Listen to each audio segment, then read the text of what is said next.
Good evening, everybody. Thank you for attending the Ford Hall Forum at Suffolk University. I am the forum's president, Skip Parham. Again, I appreciate you coming out on a beautiful summer day, the start of summer.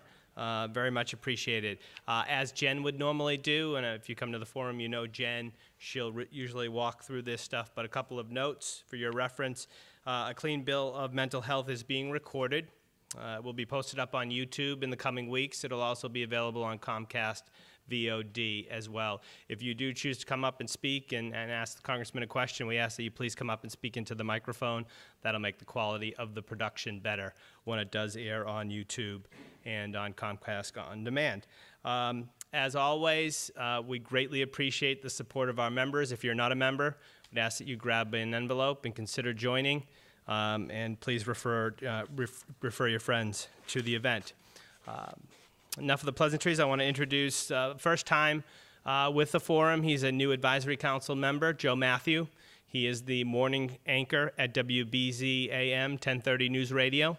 We're all very, very familiar with that. Joe, I can personally tell you, is a great guy. Worked at Sirius XM Radio. If any of you are Sirius subscribers, he was the longtime host of the POTUS channels. It's escaping me. What was the show? The Press Pool. The Press Pool. Very impressive. Which was a great show. But he's on BZ now, and he's a local guy, and we're proud to have him as an advisory council member and really emceeing or hosting this chat with Congressman Kennedy for the very first time. So, Joe, take it away. It's great to see all of you. Thank you very much. Now, there are two Joes here. Do you really want me to go through this? This is the guy you came to see, Congressman Joe Kennedy. Let's have a seat. Thank you. How about this? Can we hear it for Joe Kennedy to be here on a day like this? Thanks, Skip, for the introduction. And I want to thank all of you for coming. It's a beautiful day. You could all be at the beach right now, I realize, if you had chosen to, but we're all here to have an important conversation. And it strikes me that we're doing this against the backdrop of this awful story today from California, which you probably were all looking at before you came here. It's happened again. Another campus shooting. And this is the type of story that often prompts a conversation like this one about mental health, mental illness. If it's not that, it's the suicide rate or it's the opioid crisis. These are not very positive associations, but this is typically how the conversation begins. And that's why we're here today, is to hopefully break out of that mold a little bit and speak some truths about the challenges that we share and some of the steps that the congressman is taking to address them and maybe even prevent them in the future. So thank you for being here again. Thank you. Appreciate it. We're going to cover a little bit of ground over the next hour. And I'd like to start with a couple of facts. I didn't have to go any further than the Department of Health and Human Services website to find these from the most recent year on record, which was 2014. I'm guessing you're familiar with these. And you might be blown away by these few statistics. 1 in 5 American adults experienced a mental health issue. 1 in 5. By the count of this room, this might hit close to home for some of us. 1 in 10 young people experienced a period of major depression in that year. 1 in 10 of our kids.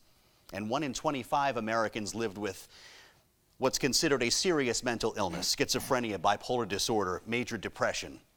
You probably know someone who has been touched by this if you don't have firsthand experience yourself.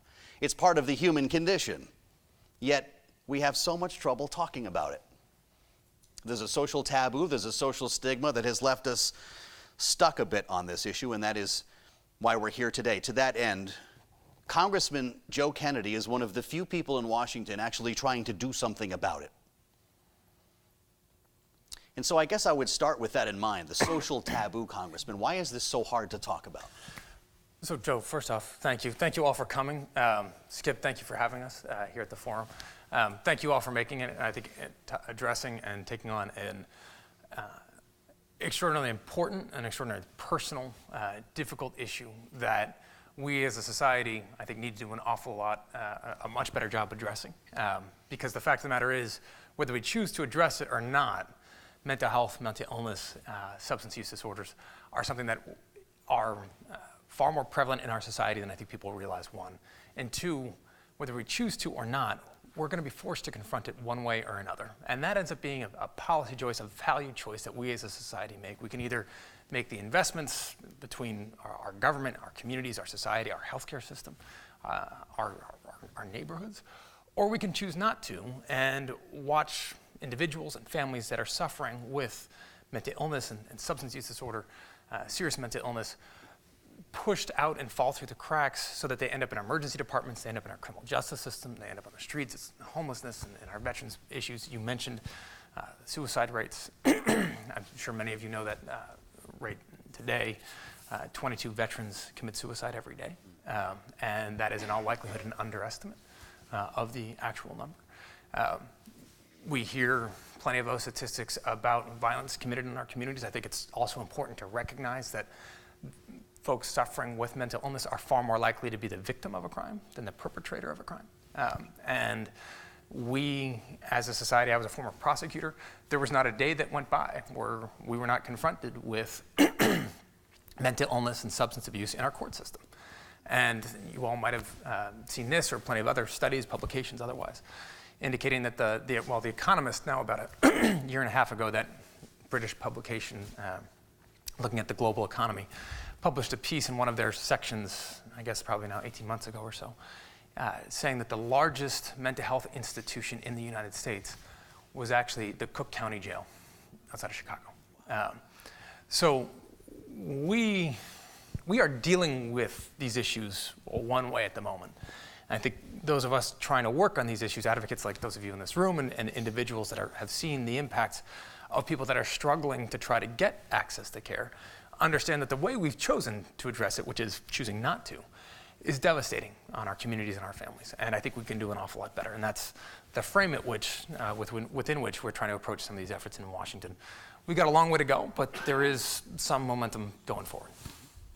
You held a series of roundtables last month. You might have heard that May was Mental Health Month, National Mental Health Month. And it's interesting, you have one of the most diverse congressional districts in the state, if not the most diverse. Can we say that? In terms of demographics and landscape? Have you ever seen this thing? Yes. Take a look at the way this district is drawn. That's a whole story into its own. But from Attleboro to Milford, right, where you had the two We had roundtables. roundtables in Attleboro and Milford. I represent communities like Brookline and Newton and Wellesley, northern part of the district that are very much tied into the greater Boston economy. It's a real cross-section. Down to Fall River and Taunton, and Milford and Attleboro in between. So who came to these, and what did they tell you? So the roundtable sessions, we've done a series of these in the past couple of weeks, and we've done a number of them over the course of the past couple of years as well, Joe. And the ones that we hosted in Attleboro. The other one was at the Milford Regional Medical Center. And so it's members of the hospital team there, the emergency department, normally the head of the hospital as well, advocates, community activists, patient advocates, and others, to try to give their vantage point of what's working well and where are we falling short. And Sturdy Memorial Hospital in Attleboro, I hope I'm going to get these numbers right, but their emergency department has 34 beds. 15 of those beds over the weekend were occupied by people suffering from mental illness. So the entire weekend was filled with, the emergency department was filled with people that were trying to get access to mental health care that for a wide variety of reasons, one, could not get that care, and two, kept that bed full for the weekend. That triggered a basically elevated rate of occupancy, so the hospital had to go and expand to pull in other resources in their hospital, increase staffing levels, increase beds at other parts of the hospital to then meet the requirements for the emergency department. So the costs there of not addressing our mental health system are in fact borne by the cost of that emergency department at one of our regional hospitals. And so that's where I'm saying already we're dealing with, by choosing not to deal with it, we're dealing with it. Those costs are hidden because we don't see them in a mental health care budget, but you do see it in elevated costs of the administration and running of emergency departments and running the hospitals. The fact is that we do not, as a society and across our country, actually fully fund and flush out what we call the continuum of care. So if you think of, on kind of the one end, prevention and treatment and trying to make sure that people get access to the care they need when they need it, and at the back end, triage somebody's in an emergency situation. How do you make sure that you get that crisis intervention? There's an entire continuum in the middle, and we don't make that investment nearly to the extent that we should. Across this country, in 55% of the counties in this country, 55%, there's not a single practicing psychiatrist, psychologist, or social worker. So think of that. If you need to get access to care, in most of the counties across the country, there isn't a practicing professional. 2, the average age of a psychiatrist in the country is in their late 50s. We've got a huge workforce problem because they are aging, the professionals are aging, and in the next 10 years are going to be retiring without a new influx of young professionals to take over. 3, even if you are in a place which has a professional that is there, that is practicing, good luck getting seen by them. So 1, the wait lists are normally so long that there's not enough doctors to actually see, professionals to see those patients. 2, if they are in fact seeing patients, insurance companies don't often reimburse at sufficient rates so that the doctors actually take insurance. And so it forces many patients to have to be able to pay out of pocket at a rate that they can't afford. So we've got a massive access issue across this country where people that need the care can't get it when they need it at a price that they can afford. And we've seen a sea change already in the past several years between the Affordable Care Act and the Mental Health Parity Act, which that combination has actually expanded access to care already across this country. We need to make sure that parity is being enforced, and I can get into some of the details on that in a second. But 2, we need to make sure that there's actually the incentives put in place to attract more professionals into the workforce, to flush out the workforce needs that we need so we get enough people actually trained to see patients.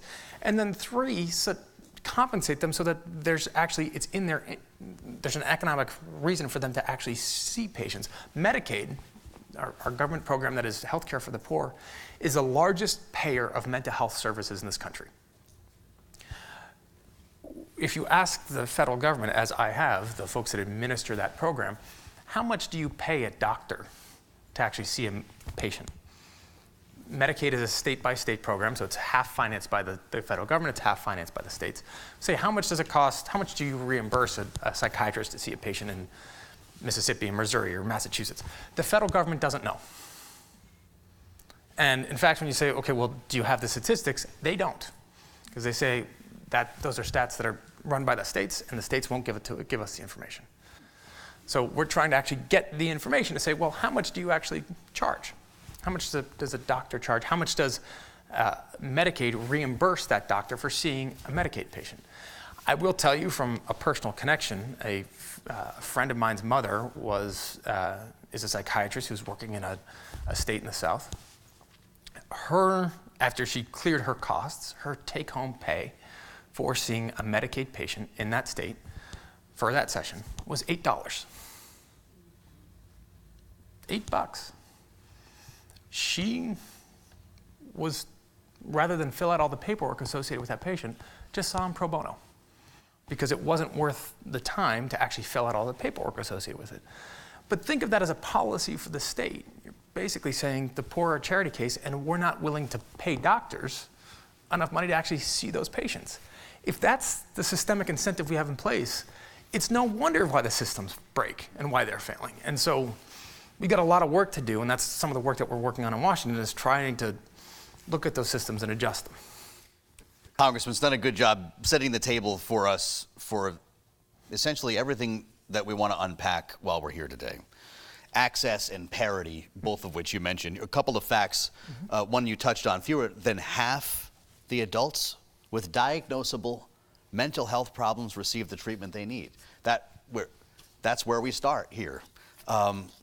You introduced a bill late last year to hold insurers accountable for mental health care.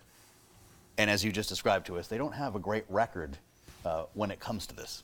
So what we've seen, and some of you might be aware of this dynamic, when the whole idea behind the change that we're seeing, the evolution that we're going through with regards to mental health care, is to recognize that mental health care needs to be and should be treated as any other health condition. So you got a broken arm, your insurance company is going to cover the treatments or should cover under the terms of your insurance plan, but a copay and some element of the shared financing, but they're going to cover the needs of the broken arm. We want to make sure that when it comes to illnesses with the brain or mental illness, that they're doing the same thing. The challenge is that, as you can think of, again, if you've got a broken arm, you can also tell when you're healed, right? You can go back in and take an x-ray and say, okay, the bone's healed, you're okay. That's a bit of a different challenge with mental illness, which is oftentimes a long-term continuing battle. So no one really, I think, can say, if you think of somebody with an eating disorder, and this is where it comes up often, although not exclusively, if you've got a son or daughter that is, oftentimes a daughter that has fallen victim to an eating disorder, that is often measurable from weight and weight gain.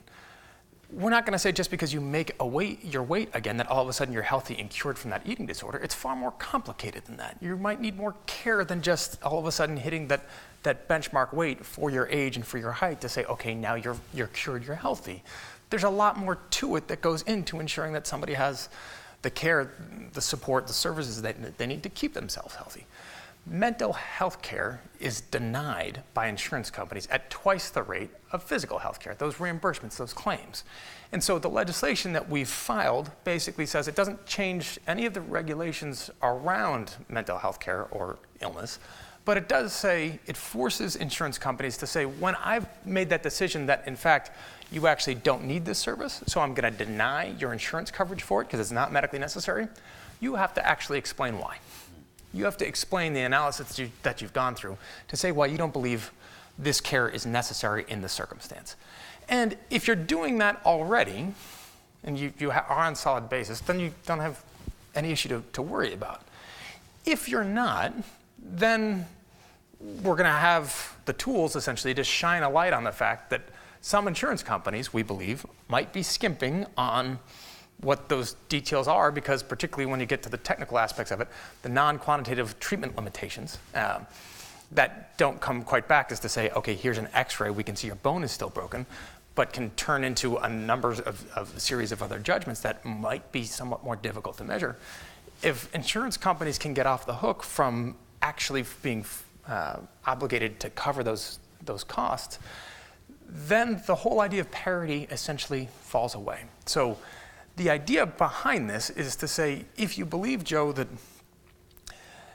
our investment in that continuum of care on the front end, treatment and prevention, is going to be far more humane and far more cost effective to invest in that system early on than to triage people on the back end.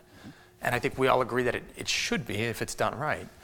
Then that only works, though, if you're forced to actually pay for people on the back end when all of a sudden they're in the midst of that psychotic break or in danger of doing damage to themselves or somebody else. At an emergency room or in a prison. Right. If you can wriggle off the hook on that and pass those costs off to an emergency room or pass those costs off to the criminal justice system and not be held accountable for it, then there is, in fact, no economic incentive to invest in the front end. If by holding them accountable to saying, hey, let's make sure that you're actually covering what you need to cover, now that shifts the incentives to actually flush out that continuum of care on the front end rather than wait for it on the back. And that's the idea behind the legislation, is to try to cast a light on some of these determinations from insurance companies and make sure that they're making the evaluation here that they already should be under existing law. And this is what you're talking about when you say parity, when we hear that term. So parity, yes, and forgive me for diving into it. Mm-hmm. Parity means that mental health care is going to be treated just the way that physical health care is. Now, because of the complexities of the law, insurance companies are in fact not, by parity, the parity law alone, obligated to cover mental health care. It just says if you are going to cover mental health care, you have to cover it the same way you would cover physical health care.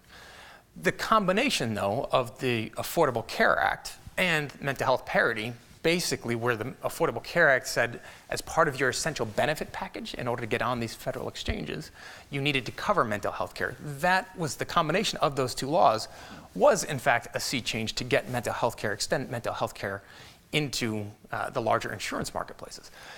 The challenge, though, is it's one thing to cover it. It's another thing to say how much and how are you actually going to cover it. We've been dealing with an opioid epidemic here in Massachusetts, as in other parts of the country, and I'm sure you're all well aware of it. 80% of heroin addicts end up getting their start on opiates from prescription drugs. I don't know if any of you have dealt with or know of folks that have been struggling with opioid addiction, but heroin is obviously one of the most dangerous drugs that are out there. I don't know of anybody, Joe, that gets clean from a heroin addiction in 4, 5, 7, 10 days of an inpatient treatment facility. If your health insurance company says, that's great, we'll cover you for 10 days, 5 days, 10 days, 12 days of inpatient treatment, okay, well, what happens after that? What happens if I need multiple rounds of inpatient treatment over the course of a year because I'm a 24-year-old that happens to be addicted to heroin, and chances are I'm going to have more than one relapse? As we know, it will follow you through your life. It will follow you for your entire life. And if we have caps on those hospital stays or those inpatient stays, and if you're a heroin addict, not all but many have ended up, it can destroy people's lives. They end up, a number of them end up homeless, a number of them end up selling goods in their own home in order to try to sustain that habit. When I was a prosecutor around the state, you'd have kids that would get arrested, completely clean records, good kids, good families, that broke into 15 cars in a night, 4 or 5 homes over the course of a weekend. And we'd get those arrest reports, and you'd see they come, bound together, 15, 20 different charges at a time.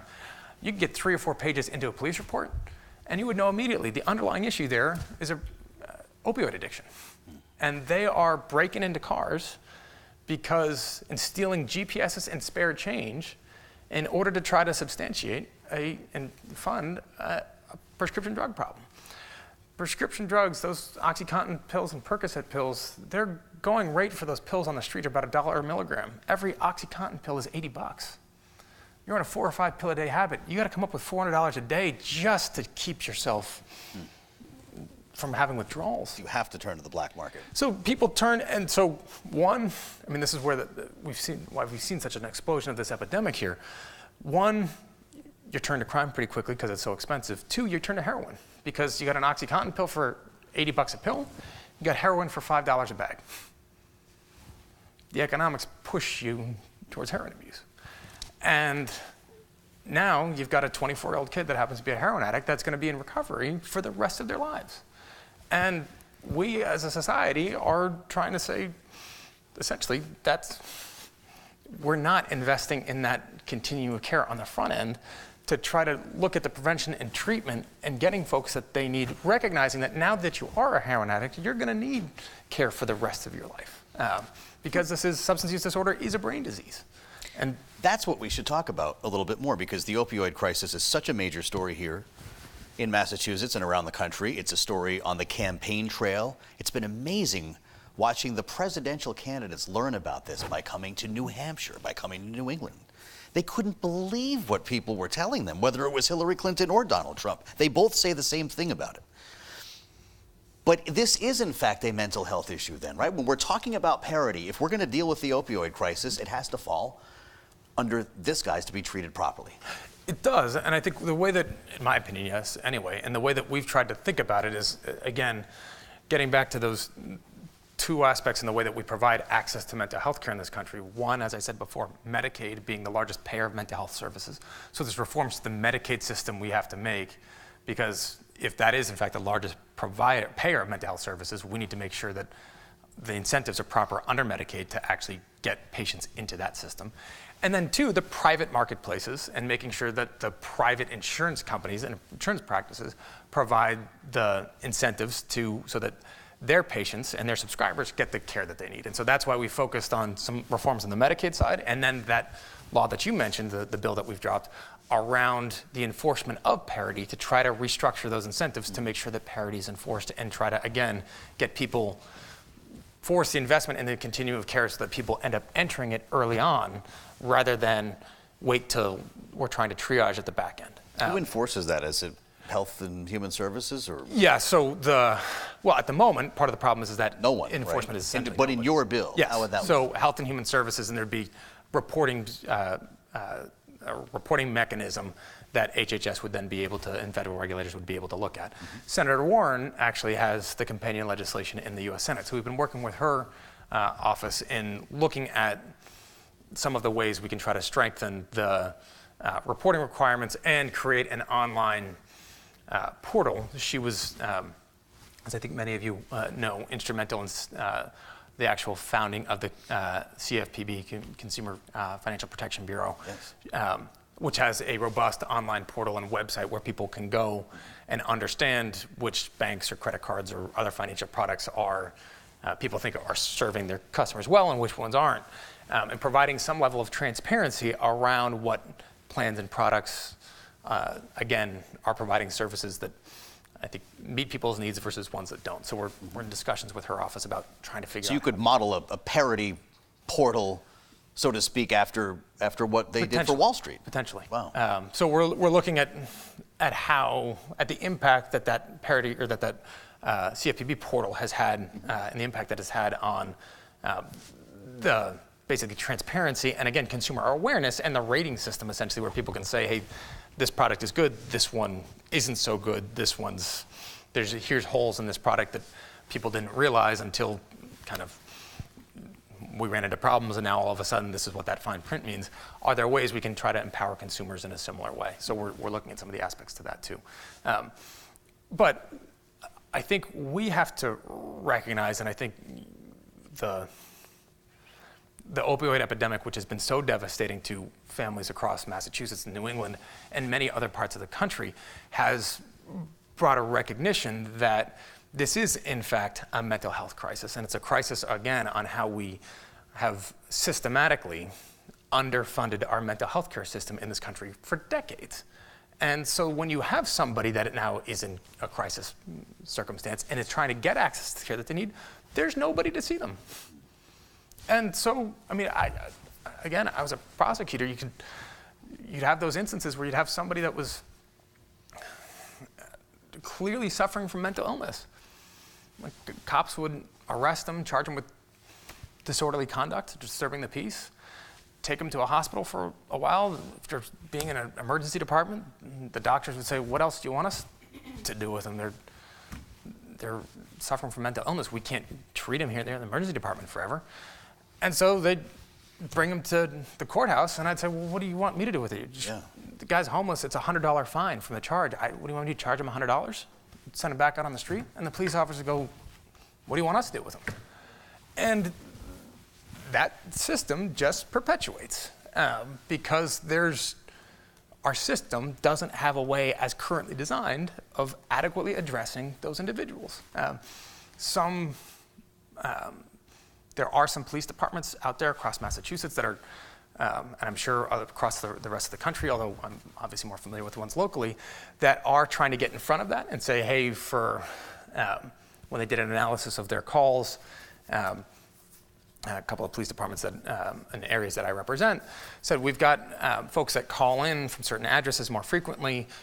Rather than triaging and sending out a car when these calls come in, we recognize now that there is an issue around mental illness that happens to be the underlying component of many of these calls. Are there ways we can do kind of more proactive meetings, contacts, community care with those individuals to make sure that you're doing that kind of prevention and treatment rather than the triage, because it then ends up saving that police department an awful lot of time, effort, energy, and resources if you can do that on the front end rather than the back end. Extraordinary work from those police departments. Why are we leaving that to our police to do? Because they don't have enough to do already. We're better than this. And there's, I think, some ways that we can take that burden off that aspect of our criminal justice system, because yes, look, when laws get broken, it becomes a criminal justice system. But again, if the underlying aspect to that criminality is mental illness, you're not going to solve that problem by throwing somebody in jail for 3 months or 6 months or a year. You could, in fact, make it worse. You have to treat the mental illness. So I'm listening to you so far, Congressman, and we're walking through these issues while also noting the fact that this is so prevalent that it has touched maybe all of our families to one extent or another, whether we know it or not. What are the obstacles then for funding and for access? Who's standing in the way here? And maybe I should go back to my first question. Why is it so hard to talk about openly that we can't get to the end of this conversation? So I do think that some of the aspects of this presidential campaign and the opioid crisis, where we've seen the impacts of substance use disorder and mental illness come to the fore, it has gotten more people talking, and that part is a good thing.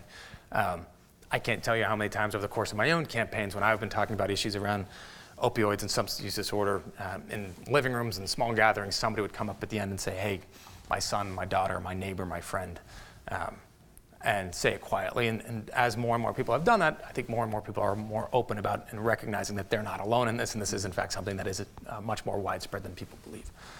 So part of that is on us about reducing the stigma around mental illness and showing that, look, this is something that affects a number of our members of our community, and there's nothing to be ashamed of in that, and we have to find ways that we as a community are going to address it. Is it perceived as a weakness? Is that the worry about talking openly or being as honest as we are being right now about ourselves? I think there's a whole lot of reasons that come with it, whether it's weakness or illness or some sort of I think there's an element of shame that comes with it as well. Yeah. Which is an interesting thing if you think about it. No one that I know that gets cancer feels ashamed of the fact that they got cancer. Right? Why should people feel ashamed of the fact that they're suffering from mental illness? And again, similarly, you turn that analogy around, no one would say we should wait till your cancer has reached stage 4 before we start to intervene. Why would we wait till you get to the point of serious mental illness before we start to intervene in your treatment and care?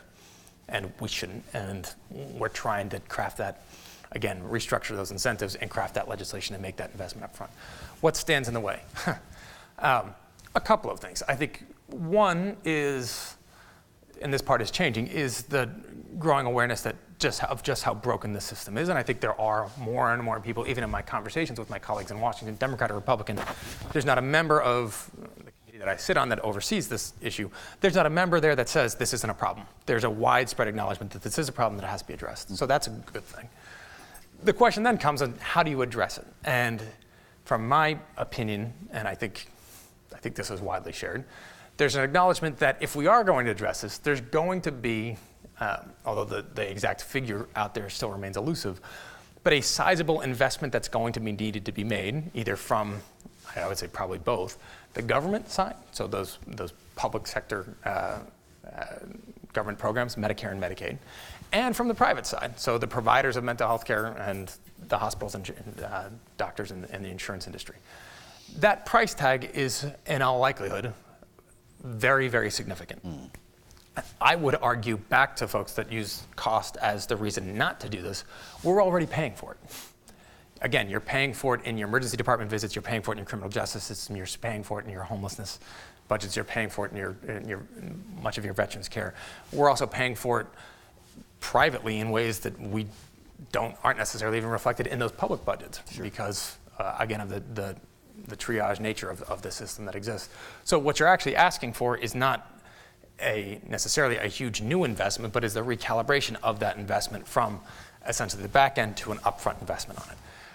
The price tag associated with it, Joe, I mean, one small part of a bill that some of my colleagues had been working on in Washington for the past couple of years, one piece of it was which is called the IMD exclusion, which is looks at the requirements around beds and limitation on beds in inpatient mental facilities, trying to lift that cap, was between $46 and $66 billion, that one piece. And so that legislation has gone through a number of different iterations. We're going through conversations now. That part of it has been dropped because our colleagues weren't willing to say, hey, this is where we're going to come up with $46 to $66 billion to pay for it. Okay, fine, but you're not going to make the systemic changes that need to be made in this system without without changing the incentives. I do believe very much in, if you look at the system that we've got now, things are the way they are for a reason. And particularly when you look at something that is as complex and as widespread as our mental health system, the incentives for patients, for doctors, for providers, for hospitals, for the government are going to drive the behavior. And I think, as you look at this, you say if you're going to tweak those incentives, you're going to have to look at things like Medicaid reimbursement rates. You're going to have to look at things like mental health parity and the enforcement of parity. That is going to drive expenditure. I think you're going to make up much of that expenditure on the back end from savings.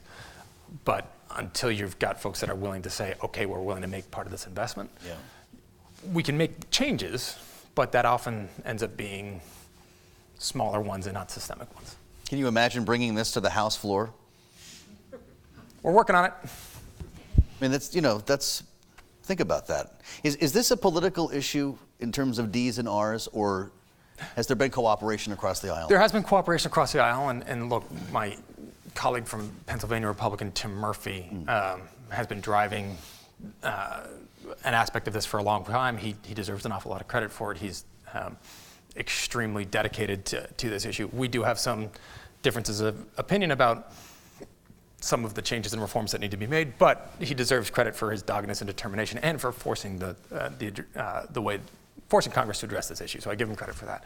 His initial legislation was focused much more on the serious mental illness side. So looking at folks that are at that point of triage, how do we deal with people, kind of individuals, families, those patients that are suffering from serious mental illness, which absolutely needs to be addressed. My pushback to him would say yes, and again, let's not wait till that cancer's at stage 4. Let's make sure we're funding that prevention and treatment on the front end instead, or in addition. And we're still going through those conversations and negotiations to try to shift some of that focus earlier up that chain rather than just focusing on the triage at the back end, which again, absolutely needs to be done. I'd say it's necessary but not sufficient. And if we're going to actually talk about a systemic approach to addressing the shortfalls in the system, let's actually be systemic about it. Let's look at those incentives. Let's look at what works. Let's look at what doesn't. Let's look at the reasons why, again, for over half this country, 55% of the counties, there's not a single practicing mental health professional. Why? And what can we do to address that? Is part of that issue the lack of pay? Yes. When you have somebody coming out of school with yes. $200,000 in debt, and they, at least. If I remember correctly, I believe it was on your website, you compared that in one of your pieces of legislation. You would make less as a mental health professional than, was it working at a convenience store? It was something unbelievable. So when you're a bright young med student and you're trying to look at make that decision about which pathway do you go down and what your life is going to look like, because of that you're going to have loans and a mortgage and kids and a family and all of the other pressures that all American families are under. And you say, okay, well, what does that life look like? And if you look at the potential incomes for many of those mental health professionals, if you look at somebody that says, okay, I want to be able to make sure we're treating everybody, and we say, great, the government's going to pay you $8. Okay, and even the most dedicated, kind-hearted professional, they can take some of those patients. They can't take nearly enough of those patients because one, there's a huge demand, and two, they've got their own bills to pay and loans to repay. Right. So that's where, again, the systemic structures on it just don't work. There's ways that we can address some of that.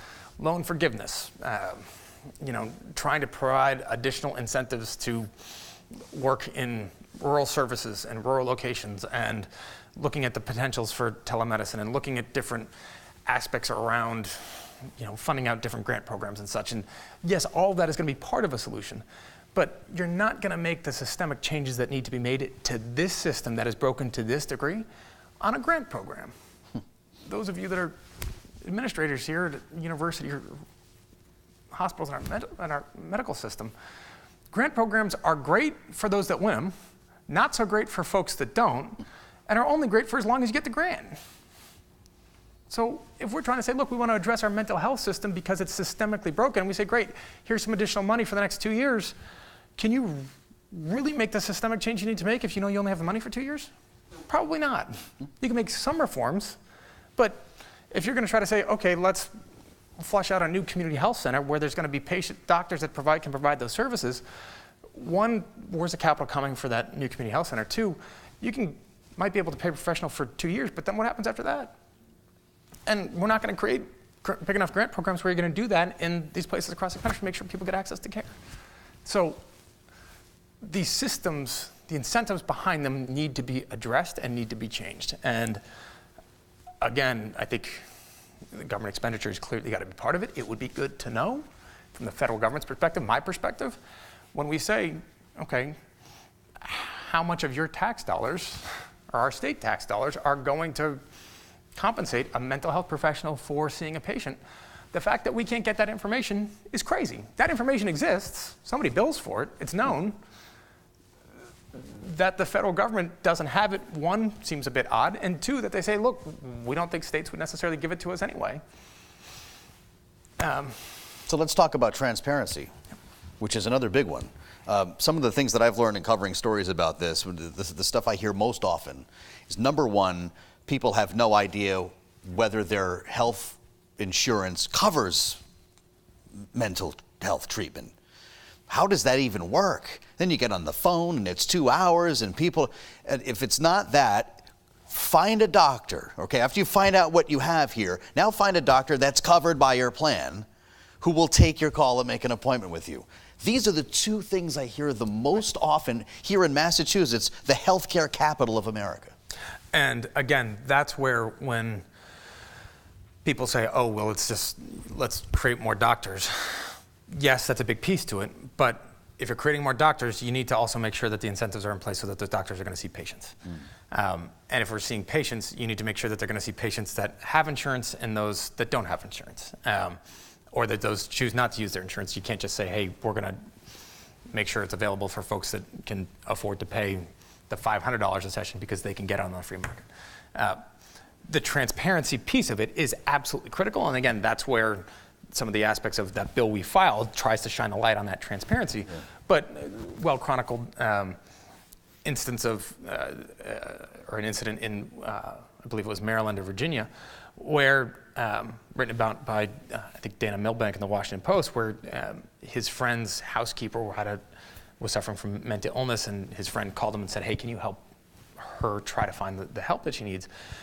They called around, she had insurance, they called the insurance company, couldn't get the information, if I remember correctly. They finally got the information. They said, go to the website. They called all of the doctors on the website. All of them were full. They weren't taking any more patients. There's the systems that are supposedly set up, the safeguards that are supposedly set up to ensure that people get access to care are either overburdened or not sufficient. And that's where, again, I think we have to look at the incentives and the structures behind them that are leading to that point.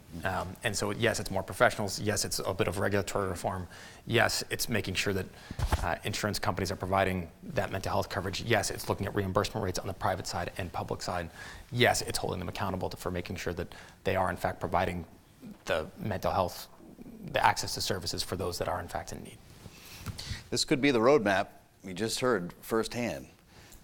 We only have 10 or 15 minutes left. Skip, would you like to welcome some questions? I just did want to remind folks, as we do with all our forums, that we do have a question and answer period. It is a bit condensed today, down to 15 minutes. We greatly value the Congressman's time. Again, as a reminder, if you do get up and choose to speak and ask a question, you are giving us permission to use your question on both VOD and YouTube and whatever promotional areas we'd like to use. So go for it.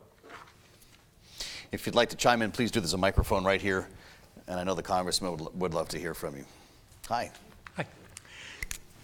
I'm not sure if this is a question or a comment, but my overall impression from this fascinating discussion is that after all of this, it's not clear to me we understand the problem. In fact, calling it mental illness makes me wonder if that's even a misnomer, because a lot of it from the discussion is a mental disability. And I'm thinking of Congressman Kennedy saying one of the problems with the insurance companies is, like a broken arm, unlike a broken arm, you don't know when the problem's solved, when it's cured. And I'm thinking of Alcoholics Anonymous basically saying, well, you're never cured. You have to keep recognizing that you have this, not an illness, maybe it's a disability. And I think that maybe loops back to this whole problem with the insurance companies. From what I know about insurance companies, where they are resistant to paying out is when the underwriting hasn't been done correctly. And that means you don't understand the probability of the event, and you don't understand the severity of the event. And I think a lot of this is all about those two factors. In your introductory remarks, Joe, you put your finger, I think, on two of the biggest problems: social stigma, and the notion that 20% of the American population has got some sort of a mental illness problem. And then later in your remarks, you said, probably everybody in this room knows somebody who's had a problem with somebody with a mental health problem. I think 20% is probably way low, and I think probably we haven't defined it properly. And I guess my last thought is that when complex problems have been addressed in the past, for instance, at the federal government level, we've used research organizations like the Rand Corporation or McKinsey and Company. And we know how difficult it must be to come up with money to do something like that, given the fact that the NIH and the NIMH budget has just, attenuated over the last decade for many reasons. But, maybe something like a very high-powered consulting initiative might help it.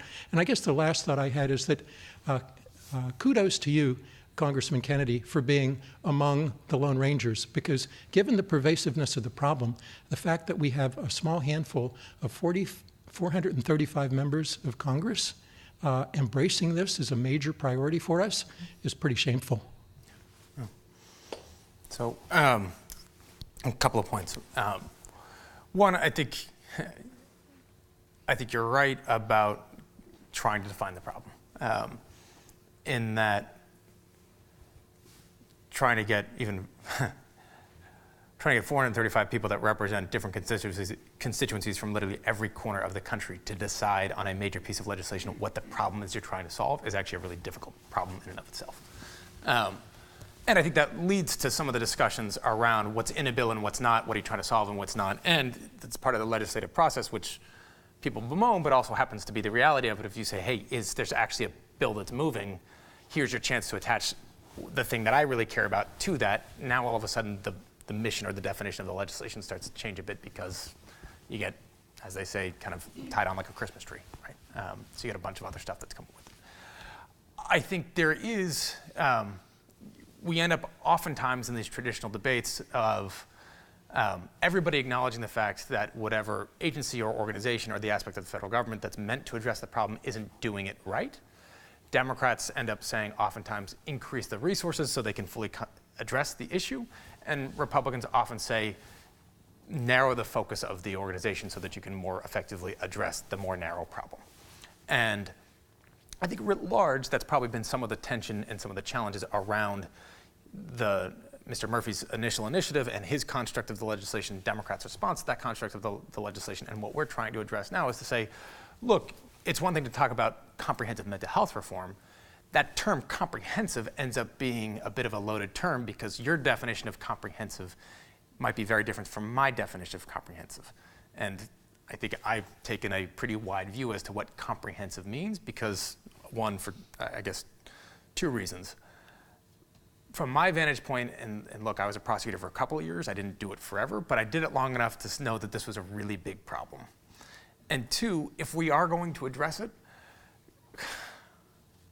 Congress addresses things in a systemic way, and then we move on to the next problem. And if you're gonna address it, let's really address the underlying issues to it and not tape over these things with a Band-Aid and say that we did it and then not come back to it for another 10 years. So my concern is, if we're going to actually address this challenge that is our mental health system, let's go into it with a very clear eye of how broken it actually is, and then have that discussion of to what aspects of it we feel like we can and should afford to fix. And if we go through that legislative process and have a debate about it, and I fall short of what I would like to do, fine, but we at least know we've defined the problem, we've tried to solve it, we've fallen short here, here, and here, and that's where we know we can move forward. My concern at this point is we haven't quite, to your point, done a full-on examination of how broken this is before we try to say, oh, well, we've actually solved it, when we might address some part of it, but you're leaving an awful lot more of it unaddressed and kind of moving on. Thank you. Thanks for your question. We have time for a couple more. Hi. My opinion about all of this is that we're putting the cart before the horse, because I don't think our government system is going to do anything until there's enough outcry about this. I'm shocked, frankly, at the lack of people here tonight. Really.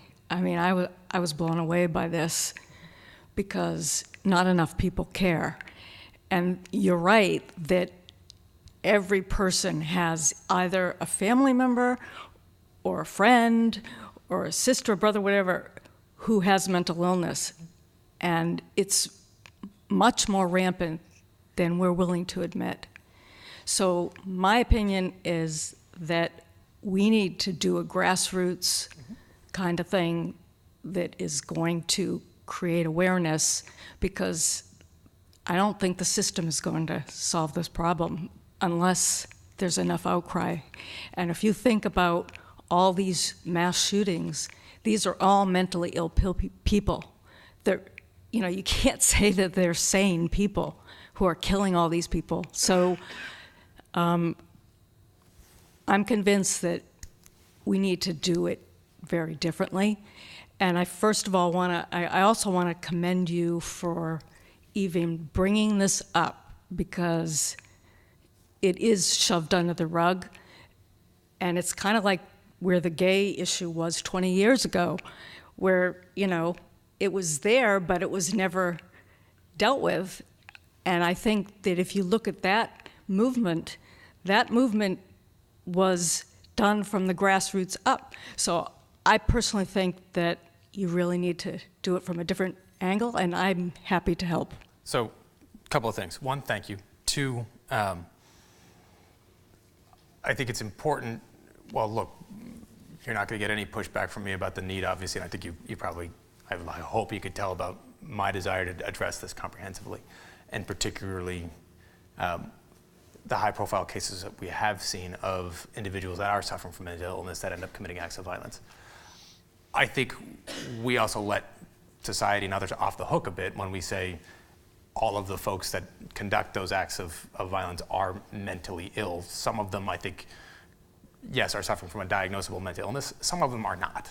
And I think it's important to recognize that folks who are mentally ill are far more likely to be a victim of a crime than they are a perpetrator of a crime. Because I don't want, as we have this discussion, for folks to unnecessarily vilify people that are suffering from mental illness, because I think that leads to a stigma that, in fact, we need to address and actually break down rather than kind of perpetuate.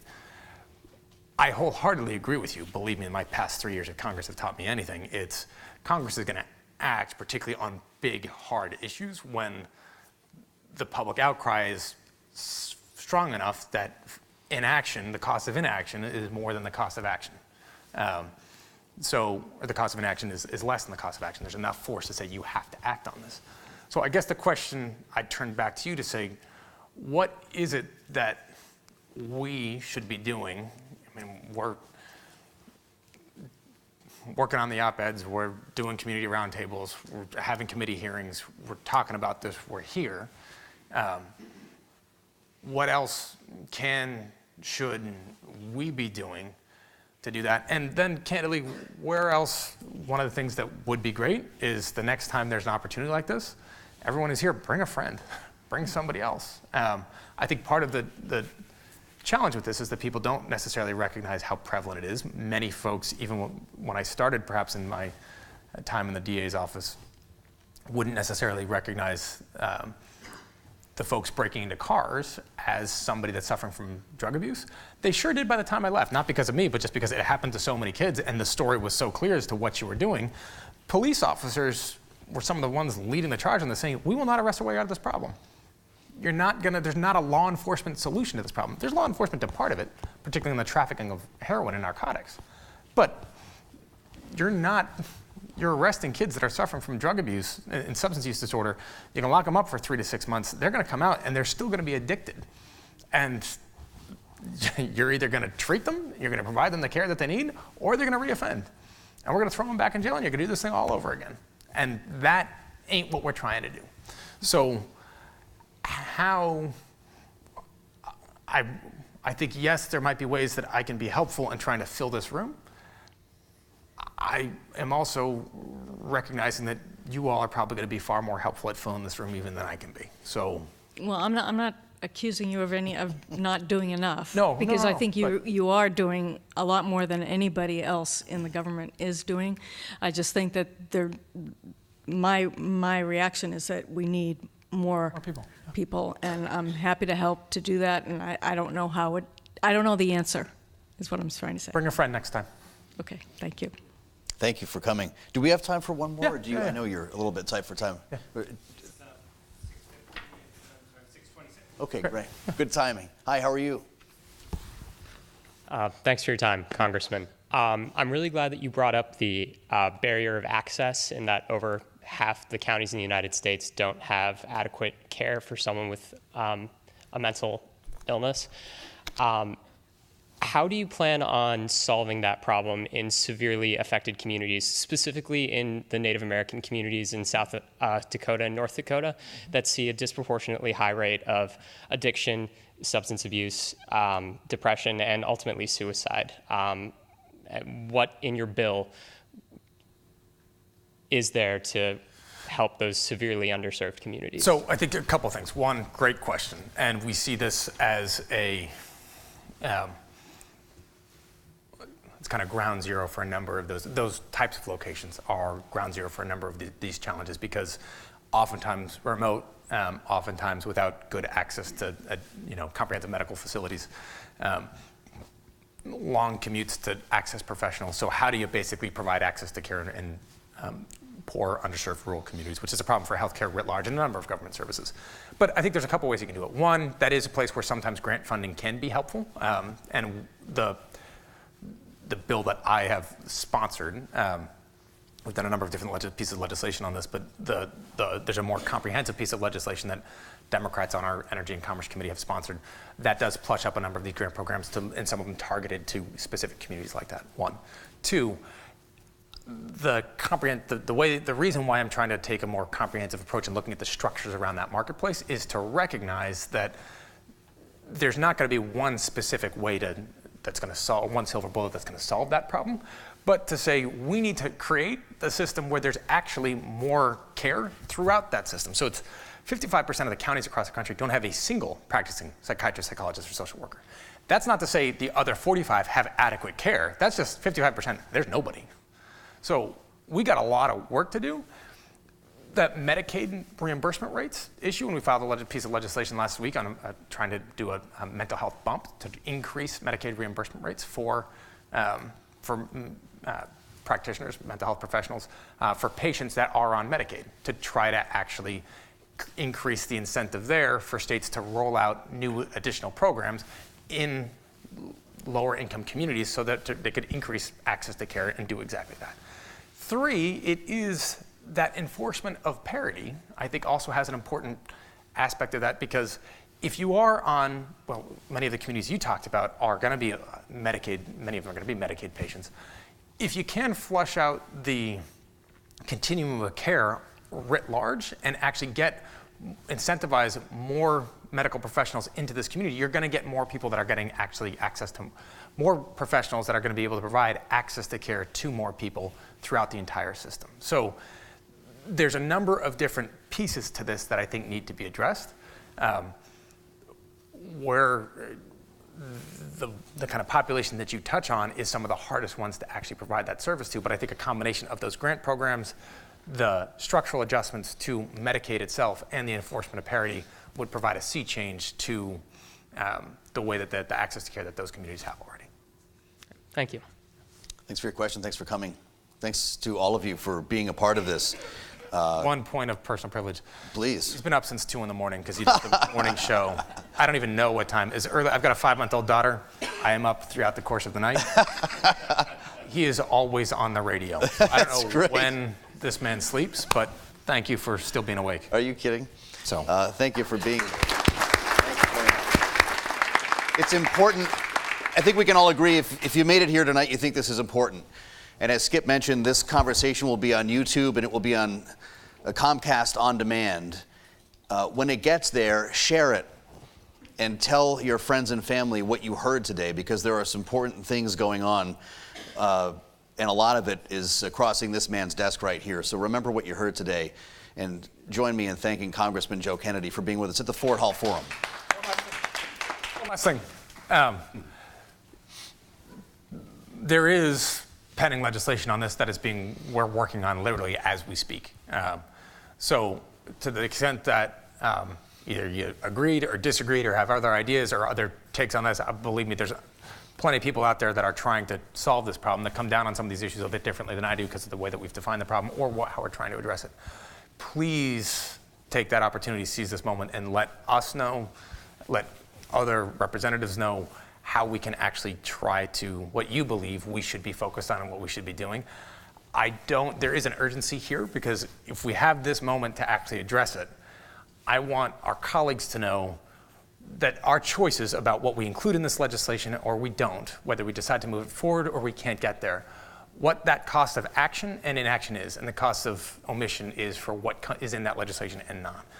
I don't want there needs to be accountability and a clear-eyed assessment as to how we are approaching this problem, how we are trying to solve it, and what we choose not to do. Because push comes to shove, patients and families are going to be on the end of that decision not to do something. And our members my colleagues and I need to know that. So let us know. Thank you again. That's the way it really works.